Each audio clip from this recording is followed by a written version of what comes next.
What is going on, everyone? Now that free agency is coming to an end, we could put our attention solely on the NFL draft and whoever the hell the Houston Texans will be selecting with their second overall pick. With that being said, I still think free agency was an absolute home run for the Houston Texans. I give Nick Caserio and D'Amico Ryans a B+. They upgraded every single position group. They brought in a high-quality veteran for the offense. It was Dalton Schultz. It was re-signing Laremy Tunsil, Devin Singletary, and Robert Woods. For the defense, names like Jimmy Ward, new linebacker Denzel Perryman, and Sheldon Rankins. This is the type of free agency you were expecting from general manager Nick Caserio, and this only makes you more excited for the NFL draft. With that being said, this is the post-Houston Texans free agency mock draft. Welcome everyone to the 713 Houston Sportcast. I am your host, Ruben Calvillo. I drop daily Houston Texans content, so make sure you guys are tapped in and subscribed.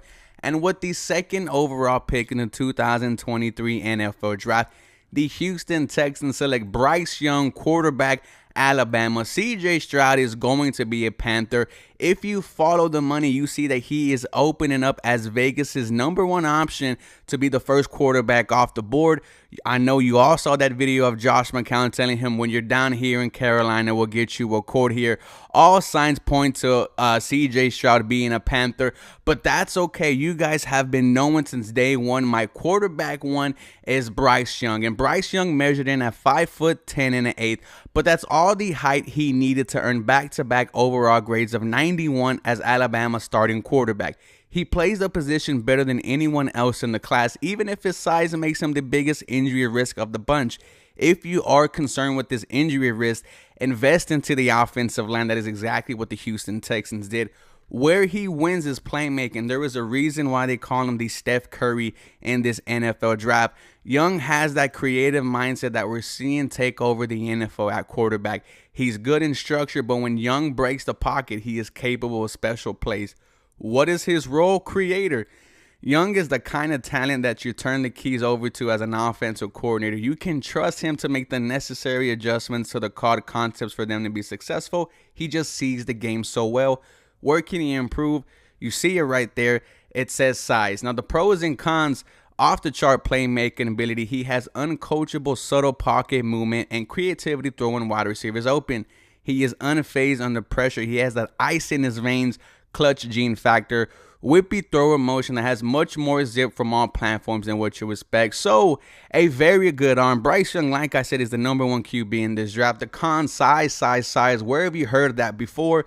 Sits deep in the pocket, presumably for sightness, makes life harder on tackles in the NFL, and he suffered a shoulder injury where he missed a game and a half. Bryce Young, you are a Houston Texan. Everyone is just going to be excited whenever the commissioner reads your name.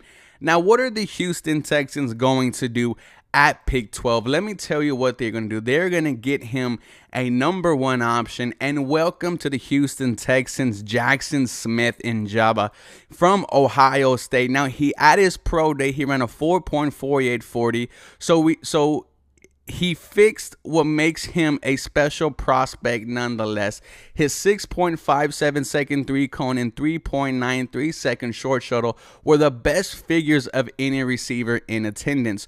Where he wins, he's technically savvy. JSN processed the game like it is in slow motion. His ability to break off routes without warning and catch the ball as he's changing direction is unmatched in this class. What is his role? Slot. He ran 83% of his routes from the slot in his career, where he proved to be a sure-handed receiver who possessed the short area speed to separate from defenders and consistently move the chains. Where he can improve, very little. It's not to say there's nowhere JSN can improve, but rather that the most deficient areas of his skill set all revolve around purely physical tools. His pros, I have them right here. He gets it. His attention to the detail is well beyond his years on sophomore tape. Carries mass in his lower half, won't go down with arm tackles after the catch. Ultra reliable kind of receiver. QB, build rapport with quickly. Bryce Young and Jackson Smith-Njigba are going to do an absolute fantastic job on Sundays here at NRG.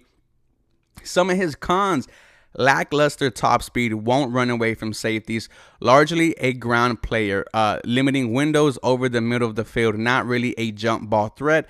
Played all of 60 snaps in 2022 due to a hamstring issue, right? Coming into this college football season, we were just expecting JSN just to go absolutely crazy. Nonetheless, I want Bryce Young and I want JSN to be my first 2 picks off the board. Now, at pick 33, here's where it gets interesting for the Houston Texans. One of the biggest needs, in my opinion, is center. I don't think no one can deny that. When you look at the Houston Texans offensive line, from left to right, it goes Laramie Tunsil, who you just made the highest paid left tackle in the NFL. You took Kenyon Green with the 16th overall pick last year. You just traded for Shaq Mason, who only allowed 1 sack. He is your right guard, and you're already in talks of extending him. And Titus Howard, your right tackle, who is still in talks with being a Houston Texan for a long time. Your offensive line is pretty much set. You need a center, and John Michael Smith might be the best center in this draft. Where he wins savvy. With 4 years of starting experience at center, Smith has seen a lot, and it shows on tape. He already plays the position how it looks in the NFL. What is his role? Center. You want someone who sees the game the way Schmitz does in the center of your offensive line, where he can improve adjusting on the fly. If there's one knock on Schmidt's tape that's consistently gets him in trouble, it's how aggressively he bursts out of his stance. He leaves himself open to get backdoored a lot. A little more control will help him adjust to that. Some of his pros: stable presence, very consistent with footwork and technique. Everything you want in a center. Establishes hand placement on the move so well. Excelled in outside zone. Versatile frame for the interior. He could likely play guard if needed. Some of the cons: below average athlete for a center by NFL standards. Will get exposed more at the second level. He is an older prospect. Will be 24-year-old as a rookie. Minnesota scheme hit some of his deficiencies in pass protection. Now here's where it gets interesting, right? Quarterback, wide receiver, center. What if that is the Houston Texans' first 3 picks in this NFL draft? How would you feel? If you're asking me, this is the way to go. You are investing into your young quarterback. You are getting him weapons. You are getting him the final piece of this offensive line. This should be what Nick Caserio and head coach D'Amico Ryans address, how they should attack the NFL draft. Nonetheless, y'all guys let me know how I did with the first 3 picks. And always stay tuned for more. Go Houston Texans. You guys have a very blessed day.